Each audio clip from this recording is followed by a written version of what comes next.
afternoon, colleagues, friends. Today we are going to talk about the overall development of Russia's defense industry. Since this meeting is being held at Uralvagonzavod, I will start with the following. I would like to thank the Defense Ministry and the company's management for completing highly complex negotiations and signing a 3-year armored vehicles modernization contract, for 360 units, worth in total 19 billion rubles $640 million, with a 100% prepayment. These are excellent terms for the company, guaranteeing efficient and uninterrupted operation. Uralvagonzavod achieved unprecedented results in car building last year, surpassing even the Soviet indicators. The plant manufactured 25,000 train cars. This year, the plant is 10 to 15% ahead of the plan, which is an excellent pace and I hope it continues. Moreover, Uralvagonzavod has an excellent, extensive investment program, focused on modernizing production. I was at the State Duma recently, presenting Mr. Medvedev for the post of Prime Minister, as the already approved Prime Minister, and the deputies asked questions about modernization in the defense industry. Although the question had to do with the elemental electronic base, it equally applies to all defense industry enterprises. With respect to Uralvagonzavod, where this meeting is being held, the plant has a modernization program to 2020. The funding just from the federal budget amounts to 67 billion rubles $2.3 billion. In addition, the corporation will provide 40% of the funding from its own resources. In total, about 100 billion will be spent on modernizing Uralvagonzavod. That is a very substantial amount, which will guarantee systematic efforts and a breakthrough to a new level of production. Today we are going to discuss how these efforts should be organized. This was a preamble, and now to the point. Today we will focus on national security issues, as I said, first and foremost on the new challenges facing Russia's defense industry. The basic strategic objectives have been formulated for the sector, and we have talked about this many times. In the coming years we are to substantially improve the efficiency and combat readiness of our armed forces and take their capability to a qualitatively different level. On this basis, we will continue our efforts to supply the troops with modern technology, to develop defense infrastructure and to increase the intensity of combat training and education. We will also improve the social guarantees for service personnel and their families, which includes their pay, the special insurance system, additional civilian education and so on. Naturally, we must fulfill all our obligations on providing both service accommodation and permanent housing, as well as improving the residential quarters at military bases. By the way, Mr. Serdyukov, the registration issue has not been fully resolved yet, and I would like to ask you to pay attention to it. We have discussed the need to open the respective centers in major cities, so people don't have to make a trip to Moscow every time, where the queues are enormous and they just can't get through. Is exactly how things stand. This information is absolutely reliable. Please address this issue. It is vitally important to focus attention on a profound modernization of the defense industry. This is the foundation of all our programs aimed at re-equipping and upgrading the Army and Navy.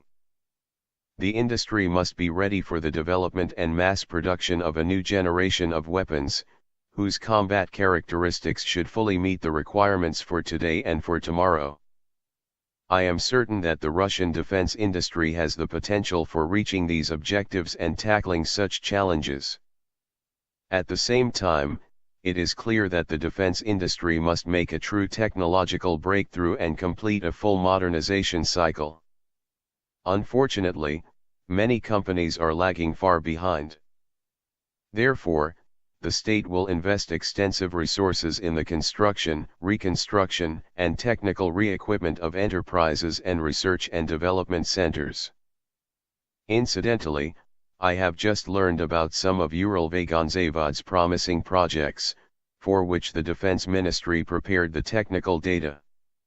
I hope that these projects will be implemented.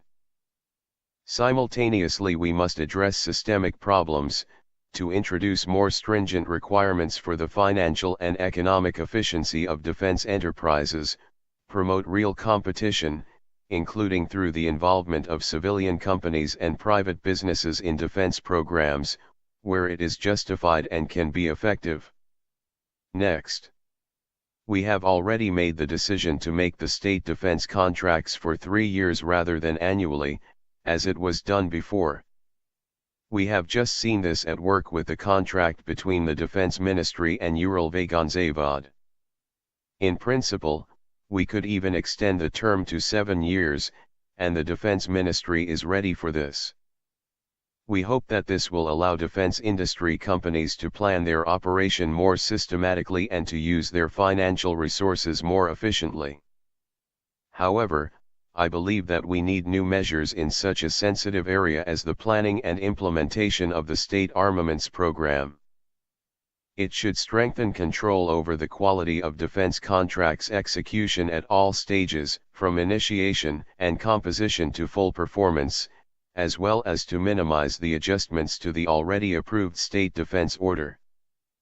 I fully realize that this requires complex, multidimensional efforts. Life changes and new requirements appear, but the customer must bear in mind the problems associated with the organization of production. This is an obvious fact, and we will discuss this matter today. We will also talk about the progress made in making contracts for the current year. Everything has been decided and signed at this company. I know that the work on the contract was difficult. It is a natural process when the customer pushes to get the maximum out of the company that will execute the order and pressures them to work more effectively, but there must be the same impetus from the opposite side. The situation with the conclusion of state contracts this year is slightly better than in 2011. However, the Defense Ministry and defense companies have failed to meet the deadlines again, and over 1/3 of the state defense contracts have not been made yet.